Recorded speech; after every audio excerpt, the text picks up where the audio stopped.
Good day, everyone. I welcome you to our unyer webinar on navigating complexity, Russian sanctions, and international arbitration.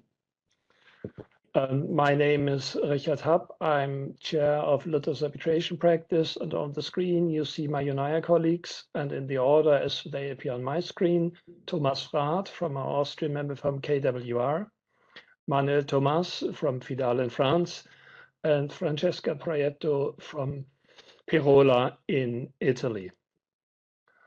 The topic which we all are going to talk to you about is something which is potentially very serious because it affects the question how you can enforce contracts which you have with Russia and with the Russian entities. And due to the sanctions imposed over the last 2 years, this might become complex. Can I ask you, do you now see the screen? Manuel, do you see the screen? Yes, I do. Title screen or screen the starting point?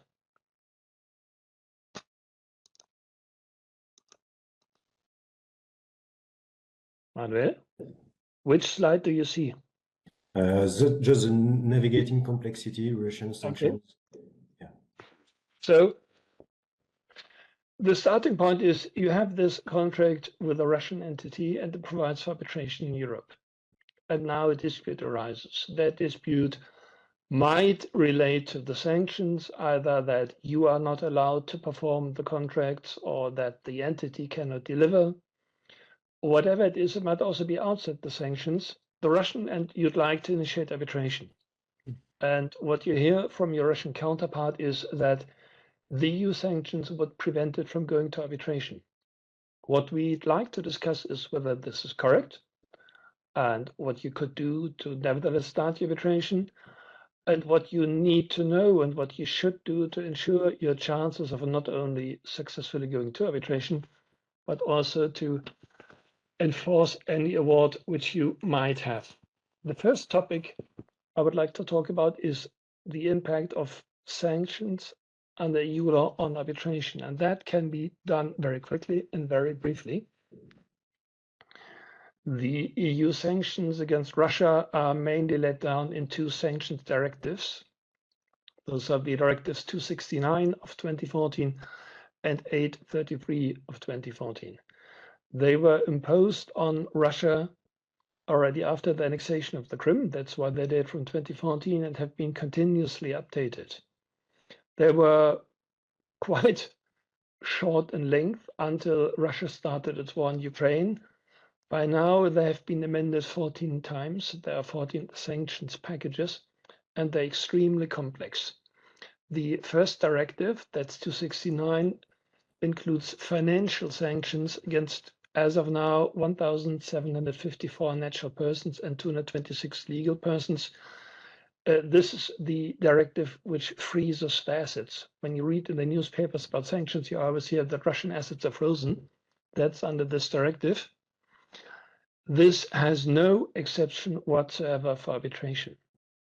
However, the most practical relevance has Directive 833 of 2014, which has trade restrictions and which prohibits transactions with certain Russian entities. They're listed in an annex, and generally includes a prohibition to provide legal services to Russia and Russian legal persons.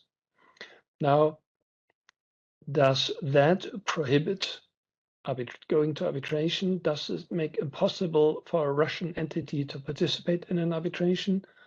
Or does it make it impossible to hire a lawyer? And the clear answer to this is no. Firstly, both of these provisions have very clear exceptions, saying that everything which is necessary to ensure access to arbitral proceedings is permitted. And this thus allows starting an arbitration, because once you start it, you conclude contracts. That's normally not well known, but when you file an arbitration, for example, with the ICC or with the DIS in Germany, or with the SCC in Stockholm, or the Milan Chamber of Commerce, you start a contract with the arbitral institution which administers your case, you start a contract with the arbitrators which you appoint. all of these are transactions, but all of these are allowed. And recently, the EU General Court, in 3 judgments, which he decided on the same day, also allowed that, I confirmed that appointing lawyers was possible. So your Russian party has no objective reason to deny you an arbitration case. They are allowed to participate, they can appoint lawyers. The problem is that there are Russian countersanctions, and the Russian view on this topic is quite different. And that's basically why we're discussing this here today. Russia already in 2020, I think, included 2 provisions in its code. It's called the Arbitrage Procedure Code. This has nothing to do with arbitration in Russia and then the Russian civil law system. What we would call commercial courts are called generally arbitrage courts. And it included Article 238, which is 2 paragraphs. And the first one determines that Russian courts have exclusive jurisdiction for disputes with companies, Russian companies, which are subjected to sanctions. That mostly relates to the first directive 269. So where you have a dispute with a Russian company and you cannot perform, for example, your contract because the directive says you're not allowed to do that, then the Russian party can go to its own courts and have it determined that Russian courts have sole jurisdiction. This is, of course, valid only in Russia and doesn't affect you in France, Italy, Germany, or wherever you sit. But what is relevant here is it applies also to arbitration agreements outside of Russia, even if your counterpart is not subject to sanctions. If the sanctions as such create an obstacle for them to access to justice, that means if they cannot participate in arbitration due to the sanctions because everything is so complicated. Originally, that provision required that a Russian party would need to prove that it specifically was prevented from participating in a foreign arbitration due to the sanctions, or that it specifically had problems. That all changed in December 2021 with the Ultransmash case, when the Russian Supreme Court decided that no individual proof is necessary, the existence of sanctions as such provides. That means that every Russian company which has a contract with a European company can go to the Russian courts and can say, please determine that I am not bound by arbitration because there are sanctions. And this works, at least under Russian law and in Russia. There are currently, I think, at least 20 cases. Most of them were initiated by Gazprom against buyers of gas, those who had instituted arbitration proceedings against Gazprom, but also other companies, banks, Siemens. There are certainly also companies in France or Italy about which normally there are not reports. Now you could say, what do I care what a Russian court in St. Petersburg or Moscow says? Moscow is far, far away, and I'm having my arbitration in Paris or in Vienna or in Frankfurt or in Milano. There's a simple reason. There's a second paragraph in 248, which gives those Russian companies affected by sanctions the right to ask for an injunction against you, prohibiting you to continue with your foreign-seated arbitration.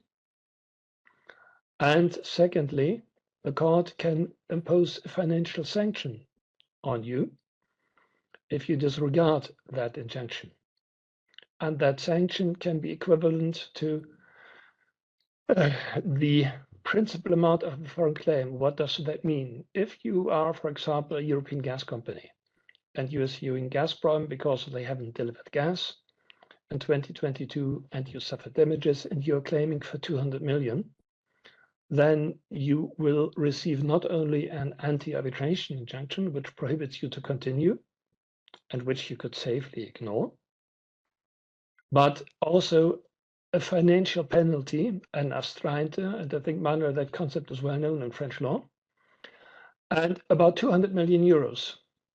And the question is, what do you do? Can you protect against that? Is this enforceable? There is another risk, which I will only briefly mention, because so far it might not have realized in practice. There's a provision in the Russian penal code which speaks about non-execution of a court's judgment, decision, or other juridical act, or willful non-execution of the court's judgment. In short, it applies where you willfully, intentionally ignore a Russian court's order. And the wording is a bit unclear, but basically it's at least possible that Russian courts would assume that if you disregard a Russian court order, you can fall under that. And that is not only connected with a fine of 200,000 rubles, which shouldn't worry you too much because the ruble is worth nothing at the moment, or not very much, but also with compulsory labor or with imprisonment in Russia. So do you have to fear that, and what could you do against this? So the first question is, would that Russian judgment be enforceable? Well, not in Germany. And my colleagues will discuss in more detail whether and how they are enforceable in their states.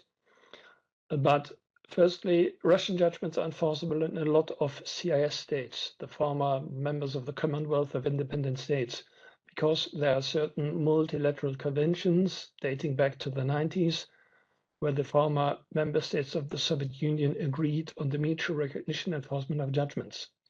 So when your firm has, or your company has assets in Armenia, Azerbaijan, Belarus, Georgia, Kazakhstan, or the other states I mentioned here, there is a risk that Russia or the Russian company will try to enforce this financial penalty into those assets which you have there. And in theory, also in states of the former East Bloc, which are now considered to be either within the EU or EU friendly. Albania, Bulgaria, Croatia, Cyprus, Czech Republic, Estonia, Poland, Hungary, Romania, and Serbia. There are bilateral treaties dating back decades, also in Italy, for example. Whether Russian judgments would be enforceable there is a matter which needs to be determined for each individual country. Also, EU law plays a role. The sanctions do not specifically prevent the enforcement of such Russian judgments, but there can at least good arguments be made that any Russian judgment, which is essentially a counter-sanction, cannot be enforced in the EU because it's directed against the effect of the EU sanctions. But there's also China and India. So if you have business connections with China and India, you also need to take into account that potentially the Russian company might try to confiscate or obtain assets there. So would the arbitration injunction be enforceable in the EU? The first one, the prohibition to arbitrate, probably not. The financial penalty, unclear, depends on, I think, each individual member state, and without being respectless, I think the chance in Bulgaria or Hungary or Serbia might be higher than in France or in Italy. So what do you need to do? What can you do? And we're coming here to the very topic of our webinar. You need to try and block the enforceability of the Russian court decisions. And you see this picture of the two runners in the stadium because it's essentially a race of speed. As a rule of thumb, Russian judgments cannot be or would be difficult for a Russian company to enforce its judgment in an EU member state or any other state if you at the same time have obtained another judgment in the same matter, which is opposite to it. So something which either says that the Russian judgment is prohibited and that the proceedings are prohibited. So something which mirrors what the Russian does, but which you are able to enforce first. Or perhaps a judgment which confirms that arbitration is permissible. And if you manage to have that determined first and then be recognized and enforced in countries where you have assets which are at risk of a Russian enforcement, then you might have protected yourself quite well. However, that is not as easy as it sounds. There is, firstly, we need to talk about the EU counter sanctions. In June, the EU adopted the 14th sanctions package and proudly argued that this would protect EU companies against Russian anti-arbitration injunctions. And that's just nonsense. The provisions introduced by the 14th Amendment are pretty useless. Instead of prohibiting the enforcement of Russian judgments, they include a provision prohibiting transactions, so contracts, with legal entities which obtained decisions pursuant to Article 248. So that makes sense if there's a Russian company which starts proceedings under 248, then all EU companies are prohibited to enter into transactions with them. However, that only works, if it would work at all, it only works prospectively in the future as a threat, but it doesn't do anything for the Russian court judgments which are already existed. Secondly, it only applies in connection with transactions affected by EU sanctions. What does that mean? The wording means that this prohibition only applies to disputes which arise because you, as an EU company, cannot fulfill your contract with a Russian company because of the sanctions. And there are a lot of contracts out there which are not affected by Russian sanctions, where the Russians simply don't pay or don't want to pay. And lastly, in a case of brilliant and astonishing legislative stupidity, I'm sorry, I really mean that. The directive says that it only affects entities in connection with transactions if those entities are listed in Annex 43. There is an Annex 43, but it's, at least last time I checked it, is empty. Why is it empty? That's very simple. The major company which obtained decisions pursuant to Article 248 is Gazprom.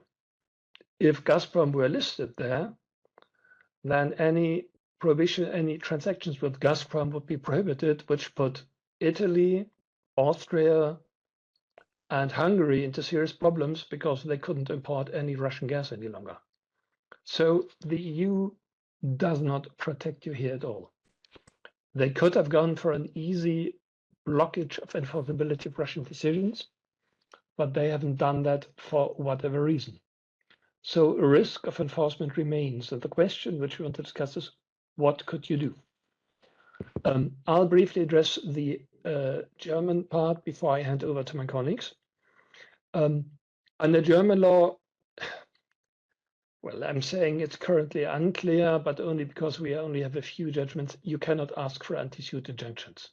Very likely you can't. There are two main judgments, one by Essen, in the case of Spain against RWE, has nothing to do with Russia, but also where anti-suit injunctions were asked for and where the Landgericht Essen said, no, sorry, that's not possible under German law. And there is, second, a string of two cases, original judgment and appeal decision in Düsseldorf, where Uniper filed claims against Gazprom Export, where also the courts in Düsseldorf, according to what's published and has been known, refused to grant anti-suit injunctions. This might change. The reasoning of in particular of the Düsseldorf judgment reads a bit strange, but currently those stand. What we have is a provision in the Civil Procedure Code, which says that until the arbitral tribunal has been formed, so until all members have been appointed and confirmed, a request may be filed with the court to have it determine the admissibility or inadmissibility of arbitral proceedings. You can ask German courts to determine that your arbitration, which you want to do, you need not have started yet, is lawful. At best is if you file that claim immediately after you started the arbitration, because once it has been lawfully started, the court will decide on this. This applies to proceedings in Germany or abroad, also in third countries. It has been approved by the higher regional court in Berlin in cases against Russian companies. The relevance is a bit unclear because it's only a declaratory order. The court will declare that the arbitration is admissible, but potentially it should be able to have it recognized within the EU under the Brussels I recast regulation. So there's not much which you can do, but what you can do, you should start early on and plan before you start your arbitration, at least as it concerns German proceedings. And with that, by the way, you could in theory also ask your arbitral tribunal for injunctions. Whether this will work out and whether this has any effect is really a fact-specific question, depending on your arbitration, where it is seated, what law is applicable. But this could, in theory, be tried. It doesn't harm to try it. And with that, I'm now handing over to my colleague Manuel from FIDAL, who will explain how to protect arbitrations in France. Manuel, the floor is yours. Thank you, Richard. Protecting against Russian anti-arbitration decisions under French law can be complex, let's say, but there are several strategies that can be employed. First, just to, as a reminder, the position of Russian courts regarding anti-suit injunctions ordered by a foreign judge against a Russian party. It has been mentioned already, and it is very simple. They are simply not recognized in Russia. So what about anti-suit in France? French courts have traditionally been quite reluctant to issue anti-suit injunctions as they are perceived as an infringement of state sovereignty.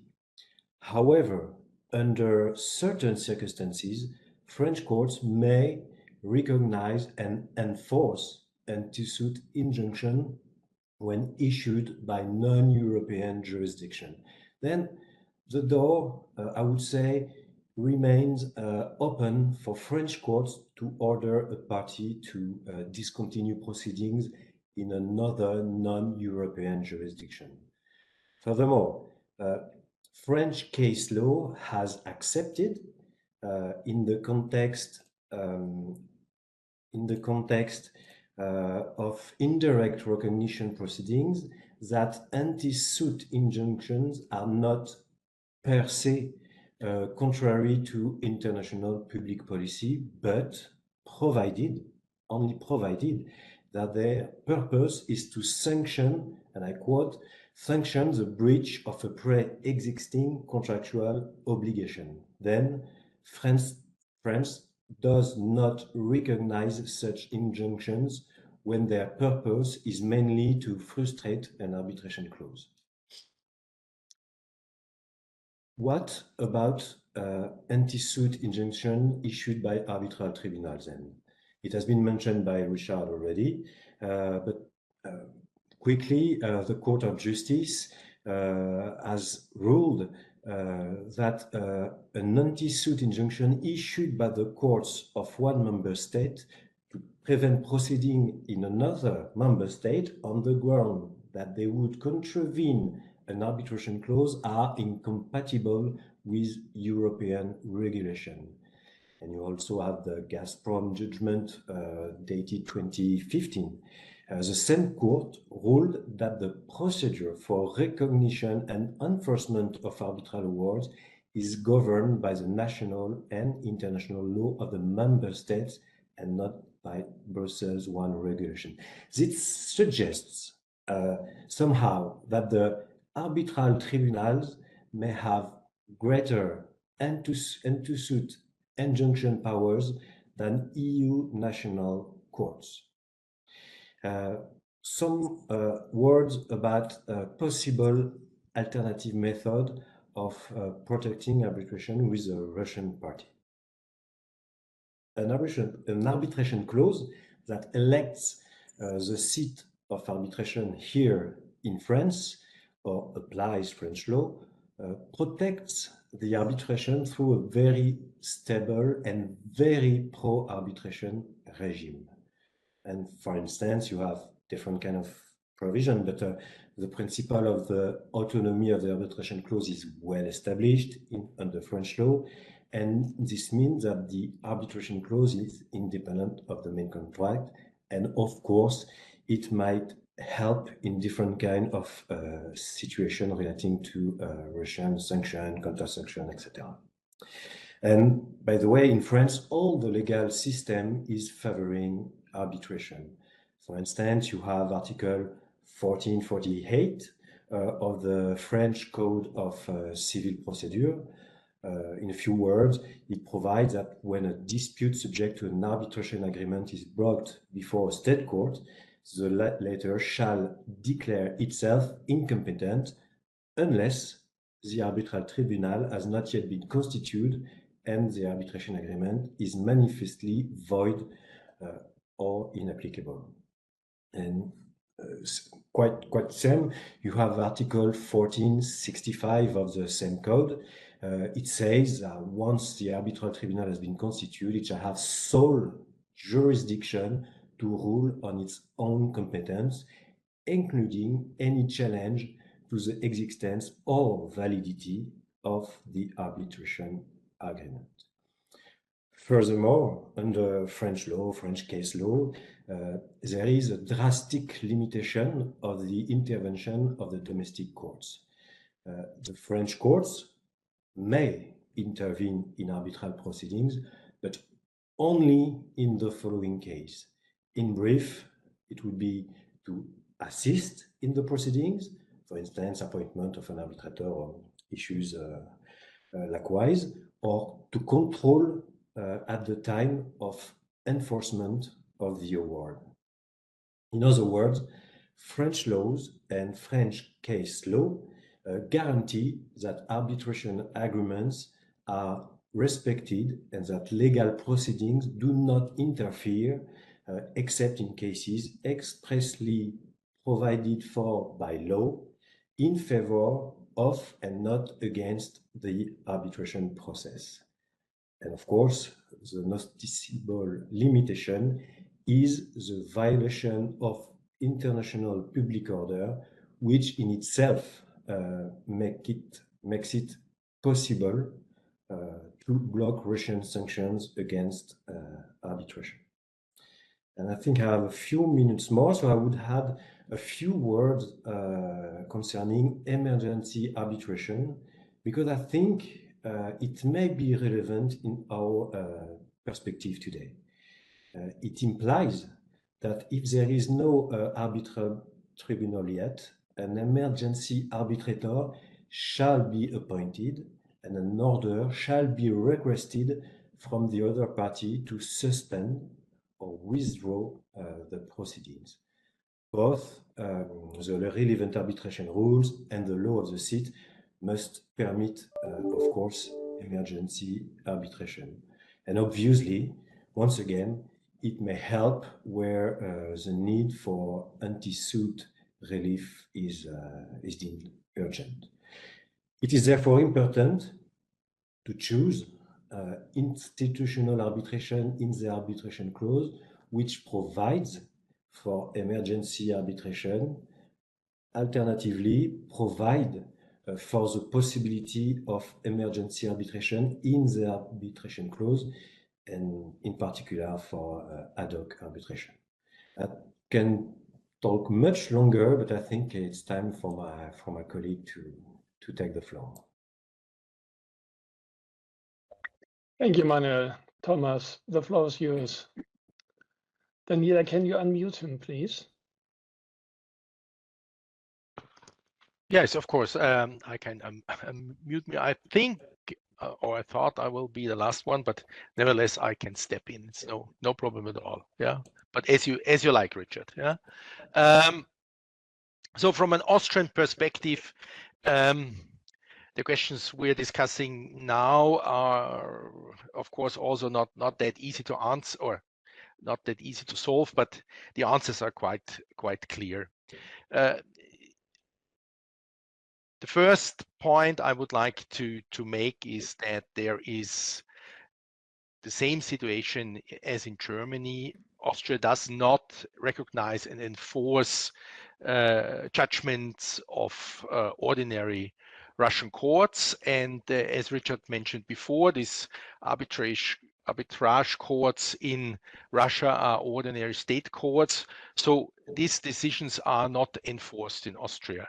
So from a purely Austrian perspective, these decisions are not enforced, with one exemption: cost decisions of the proceeding, the cost of the proceedings itself.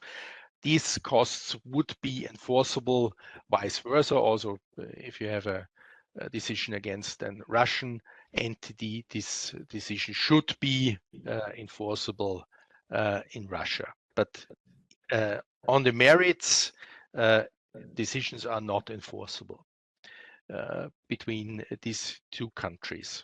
So therefore, if you have no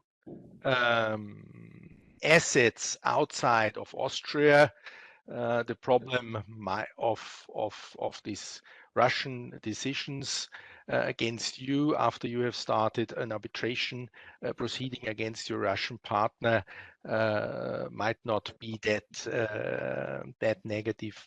The consequences might not be that harsh, but of course, as Richard already mentioned before, there are a lot of European countries who do recognize Russian court decisions, and therefore this has to be taken in mind before you start an arbitration.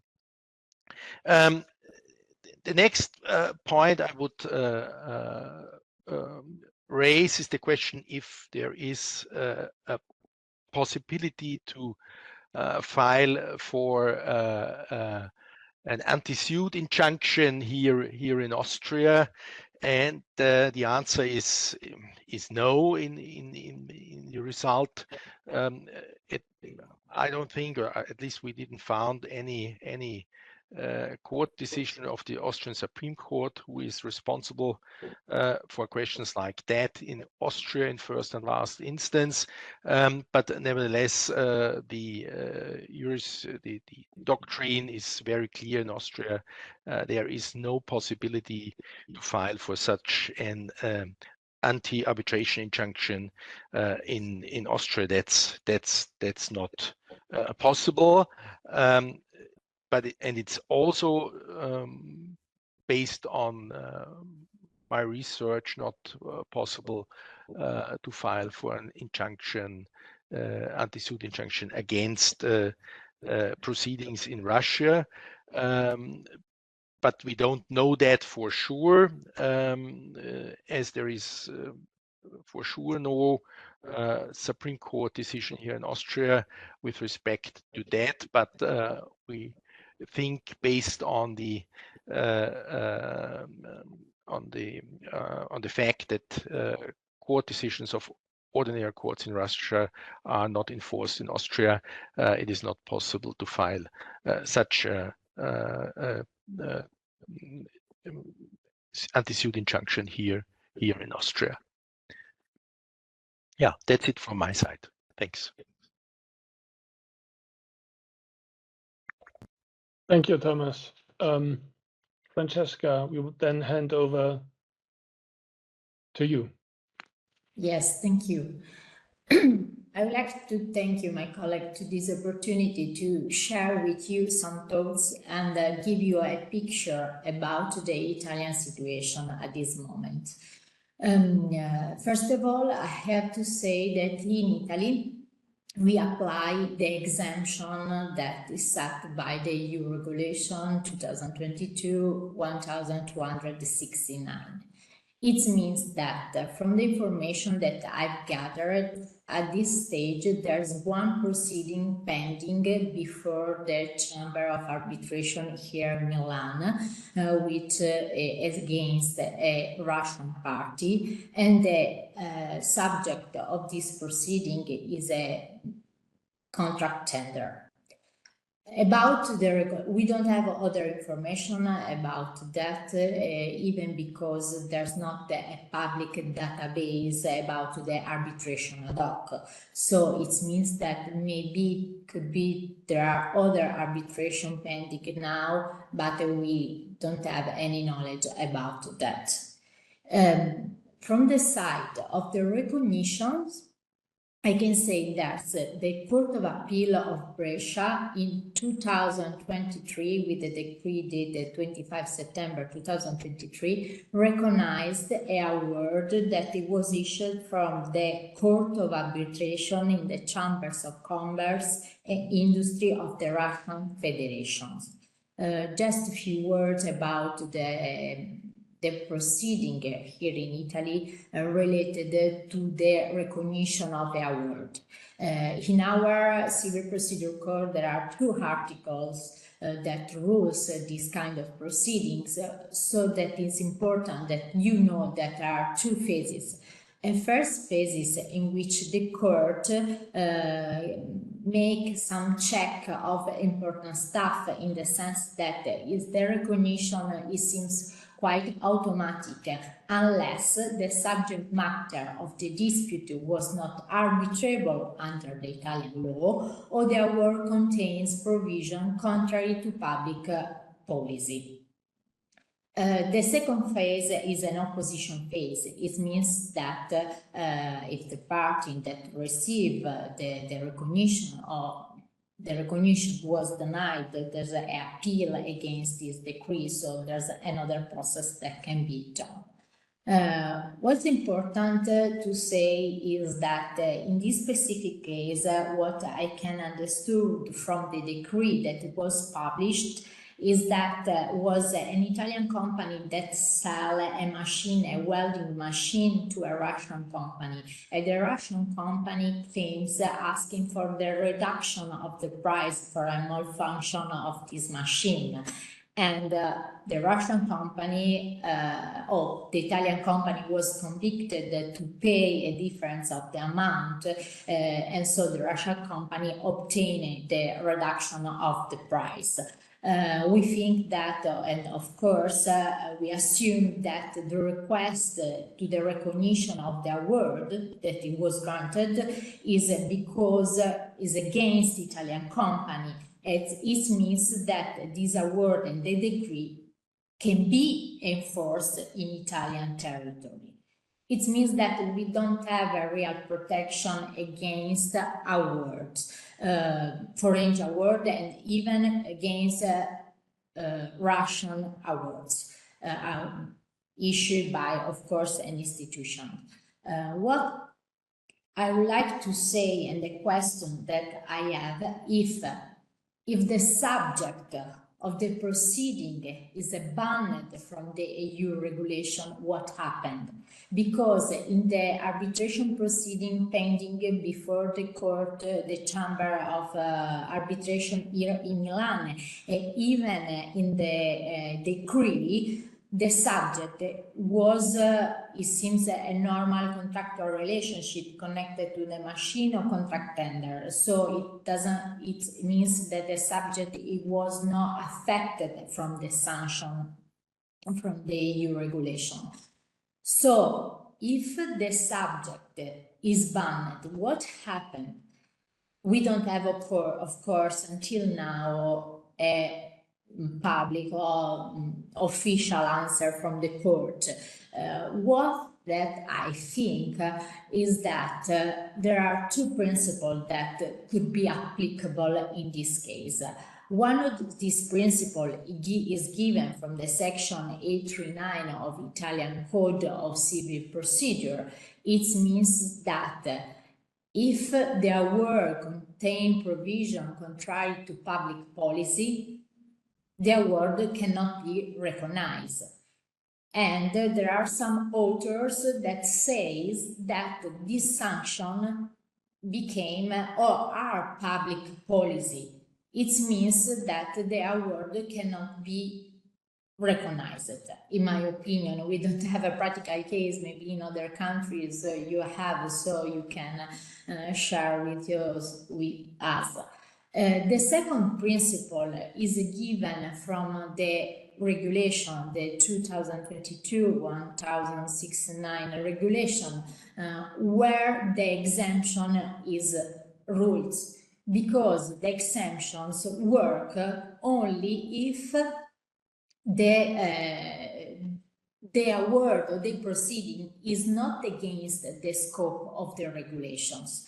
It means that if in the hand with these proceedings we have a judgment, we have an award that is against the sanction, in my opinion, that's not possible to have a recognition or an enforcement of the award that is given in another country or in Russian country. I will just share with you the situation about the Italian clients. We experiences that for small claims, the Italian clients are really discouraged to start claims against Russian company, especially if the Russian company has asset only in Russia, because challenge is quite challenging to enforce an award in Russia. If the company have asset in other country or even in Europe or in Italy, maybe the situation is different. But if the counterparty has asset only there, our client sometimes prefer don't start the claims. Of course, we are speaking about a small amount, so no huge amount of claims, and this is the situation now. I will just to pass to the other slides, Richard, because I will give you some information and share with you some principles that are in the Italian law. Answering to the question, what happens if we have an agreement that's still in force, and in this agreement we don't have safeguard clauses related, of course, to the sanctions. Our civil code, so if the settlement, if the agreement is governed by Italian law, our law has some principles that, in my opinion, are applicable in this situation.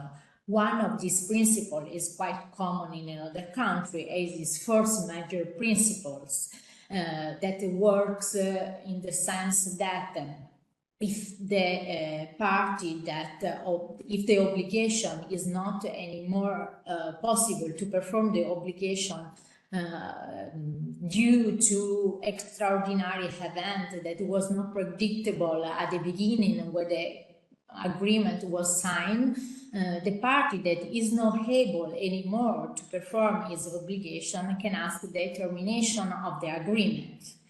Another principle that we find in our code, if the, especially for contract, we continue a periodic or deferred performance. If one of the obligation is became too onerous, even in this case, the party can ask or reduction of the price, or in any case, the termination of agreement. Just please consider that the termination of the agreement in Italy is just a residual instrument. We prefer save the contract, at least in the part that is not affected from the impossibility to perform. The last few words about a suggestion that we give to a company and what the company have to do now, especially here in Italy. In our opinion, the company has to monitoring the situations and to be compliant as much as they can with the sanctions, putting in place some practical, some instruments that prevent to be in sanction. I say this because other the sanctions that come from the European law, there are other authorities that are entitled to give the sanction against the Italian company that are in breach of the EU regulations. For example, the OFAC, that the US authority last summer sanctioned 400 global entrepreneurs, of which 4 entities was from it was Italian company and was Italian individuals, and 2 was Italian company. So it's quite important to put efforts and to be compliant, just to prove that we are in good faith in case happen that the company is not compliant with the sanction or the EU regulations. I don't know if someone have other question about this. I will happy to discuss maybe in other flowers. Richard, Thank you, Francesca. Now, thank you, colleagues. Now, this opens up the general questions and answers. So everyone who's attending, please feel free to ask questions. Either raise your hand or put your question, please, into the chat. And my colleague will then unmute you. Well, if there are no questions, then I can only congratulate my colleagues, because the questions addressed are highly complicated and complex. And it seems, Francesca, Manuel, Thomas, you've given an excellent overview. So in a nutshell, what the message is when you are faced with a situation where the Russian company says, I don't need to go to arbitration, don't despair, but go ask your lawyer early on. And depending on where you sit, ask the lawyer for confidence in the country. You can protect the arbitration agreement, you can protect your assets, and you can limit any risks which might arise from Russian actions. A judgment is not, in Russia, is not the spell of a wizard. It doesn't have effect immediately, and it can be prevented. So we can help you if you're out there, but only if you ask on time. Let's see, any questions? No?